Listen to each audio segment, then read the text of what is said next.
জলকে কিচেন থেকে আবার সবাইকে স্বাগত। কেমন আছো সবাই? আজকে আমি একটা মিষ্টি বানাবো। ঘরে হঠাৎ করে যদি দরকার হয় তো এইটা ঝটপট বানিয়ে নেওয়া যায়।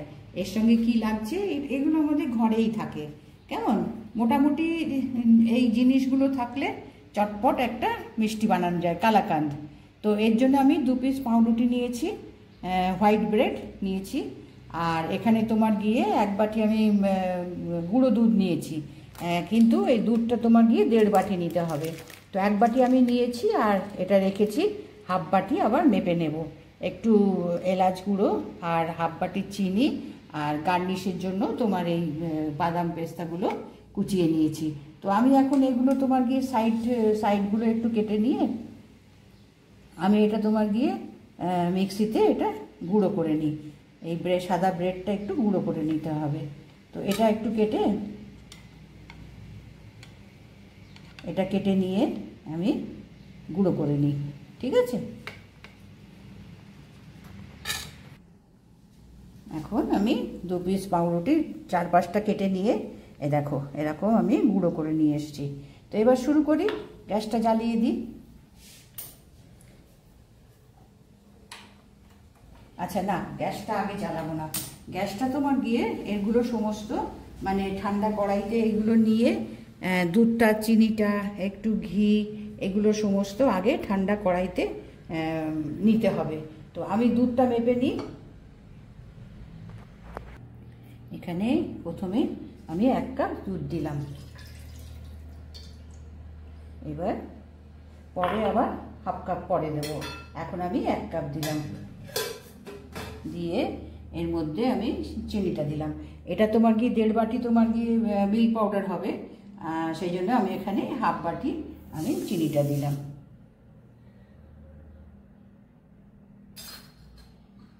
এবার মিল্ক পাউডারটা দেব, 1 বাটি হলো। এবার আরও হাফ বাটি তোমার কি গুঁড়ো দুধটা দিতে হবে। এই গুঁড়ো দুধটাই টেস্ট আনবে এবং তোমার কালাকাঁদের যে এটা হবে টেক্সচারটা, সেটা এটাতে নিয়ে আসবে। তো এটা হাফ বাটি দিলাম।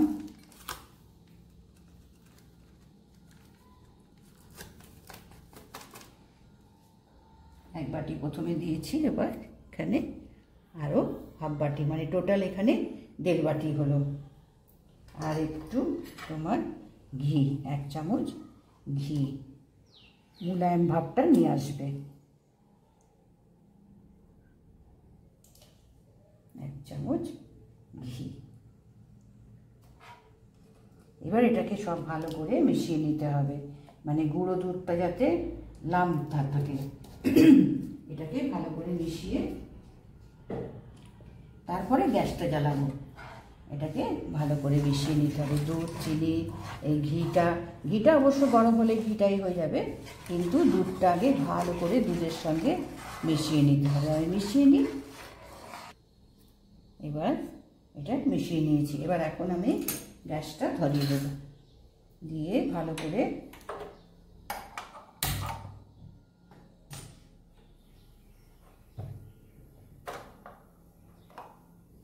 এবার এই যে গুঁড়ো দুধ, চিনি, একটু ঘি দিয়েছি, কেমন, এগুলোকে ভালোভাবে এটা মিশিয়ে এটা জাল দিয়ে নিতে হবে।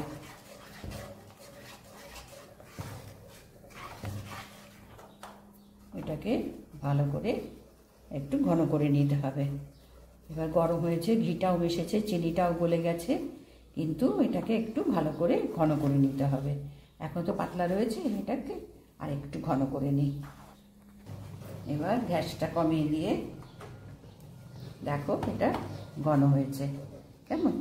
এবার এটাকে গ্যাসটা কমিয়ে দিয়ে এবার এর মধ্যে আমি ওই ব্রেডের যে পাউডারটা করেছি, ওই ব্রেড পাউডারটা মেশাবো।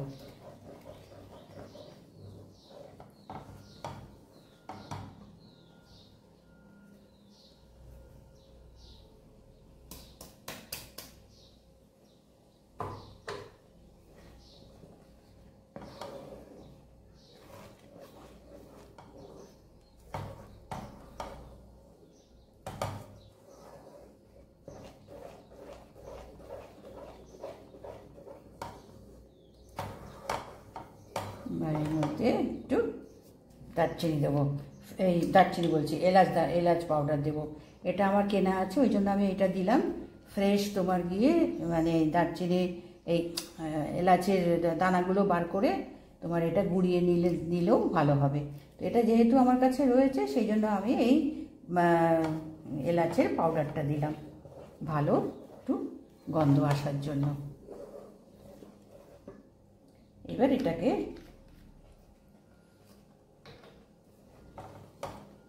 এটাকে শুকিয়ে নিতে হবে। আর এবার ধীরে ধীরে সব মেশানো হয়ে গেছে। এবার কিন্তু ফ্লেমটা ফুল করলে হবে না, কিন্তু মিডিয়াম রেখে এটাকে শুকিয়ে নিতে হবে। কেননা যদি আমি ফুল করে তাড়াতাড়ি করতে যাই তো হয়তো নিচে ধরে যেতে পারে, ওই জন্য মিডিয়ামে রেখে এটাকে শুকিয়ে নিতে হবে। আরেকটু শুকাবে, আরেকটু শুকিয়ে নিয়ে আমি এবার দেখো এটা শুকিয়ে এসছে। কেমন, এটা ঠান্ডা হলে পরে আরেকটু শুকনো হয়ে যাবে। এবার আমি গ্যাসটা অফ করে ডিশে ঢেলে নেব। তো এটা তোমার গিয়ে এইরকমভাবে যখন শুকিয়ে আসবে, এই দেখো কড়াই ছাড়ছে, সেই সময়টায় এটা তোমার গ্যাস অফ করে দিই। দেখো কড়াই ছেড়ে দিয়েছে। তো এটা এবার আমি গ্যাসটা অফ করে দিলাম, দিয়ে আমি এই ডিশটার মধ্যে সেট করব। তো এটাকে আমি একটু তোমার নিচে বাটার পেপার দিলেও হবে, আমি একটুখানি ঘি দিয়ে মানে গ্রিস করে নেব। তো এটা আমি এখন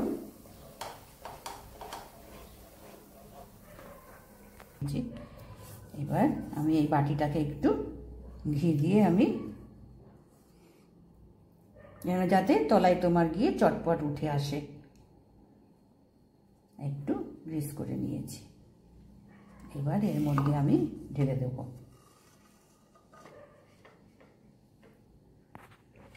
এবার আমি এটাকে দেখো আমি প্লেট করে দিয়েছি।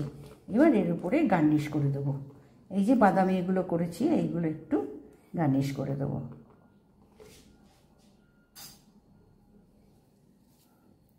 এটা পেস্তা বাদাম আমি কুচিয়ে নিয়েছি।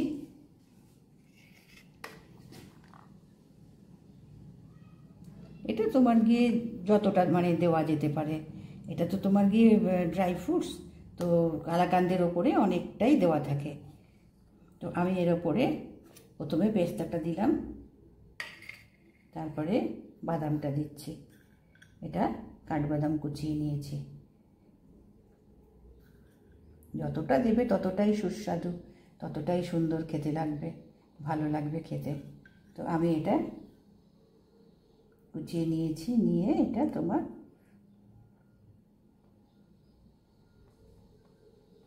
এবার যেহেতু কালাকান্দ তোমার গিয়ে সাদা ধরনের হয়, সেই জন্য আমি এর ওপরে একটু চেরি মানে গার্নিশ করে দিলাম চেরি দিয়ে। এবার একে তোমার গিয়ে অন্তত আধা ঘন্টা তোমার ফ্রিজের ঠান্ডায় একটু ঠান্ডা করে নিতে হবে। এখন তো গরম, এখন পিস করা যাবে না। তো আমি এখন একে আধা ঘন্টার জন্য আমি একে ফ্রিজে রেখে দেবো, দিয়ে তারপরে বের করে আমি পিস করে কেটে দেখাবো। তো আমি ফ্রিজে রেখে দিই। এবার এটা ঠান্ডা হয়ে গেছে। হ্যাঁ, আমি আধা ঘন্টা মতন রেখে আমি এটা ফ্রিজ থেকে বার করে নিয়ে এসেছি। এবার এটাকে কেটে পিস করি। দেখো দেখতে লাগছে না একদম কালাকান্দের মতন, কিন্তু মিল্ক পাউডার আর একটু ব্রেড দিয়ে এটা বানানো। তো আমি এটাকে কেটে নিই, দাঁড়াও।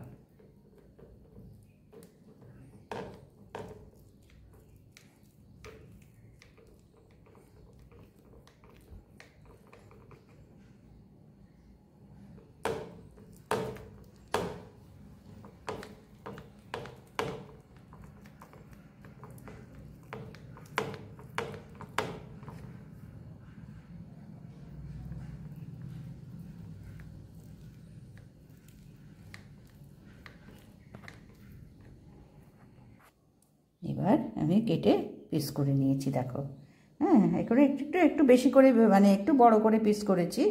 দেখো একদম কালাকান্দের মতন লাগছে, কিন্তু এটা কিন্তু পিওর ছানার নয়, এটা তোমার মিল্ক পাউডার আর ব্রেড দিয়ে এটা বানানো, আর একটু ওপরে গার্নিশ করে দিয়েছি। কিন্তু খেতে এগুলো ভীষণ ভালো হয়। আমি এর আগে একবার বানিয়েছি, একেবারে মানে টেস্টেতে কিচ্ছু বোঝা যাবে না যে এটা তোমার গিয়ে ছানার কালাকাঁদ নাকি তোমার গিয়ে ব্রেড আর মিল্ক পাউডার দিয়ে কালাকাঁদ। তো এটা দেখো ঝটপট তোমার গিয়ে মিল্ক পাউডার একটু ব্রেড তো থাকেই ঘরে, তো এটা দিয়ে ঝটপট বানিয়ে তোমার মিষ্টি যদি প্রয়োজন হয় তো ঘরেই বানিয়ে নেওয়া যায়, দোকানে তো সবসময় যাওয়া সম্ভব হয় না। তাই আজকে আমি এটাকে ঘরে বানালাম, বানিয়ে দেখালাম। দেখো এটা কেমন লাগছে, দেখে খেতে ইচ্ছা করছে না?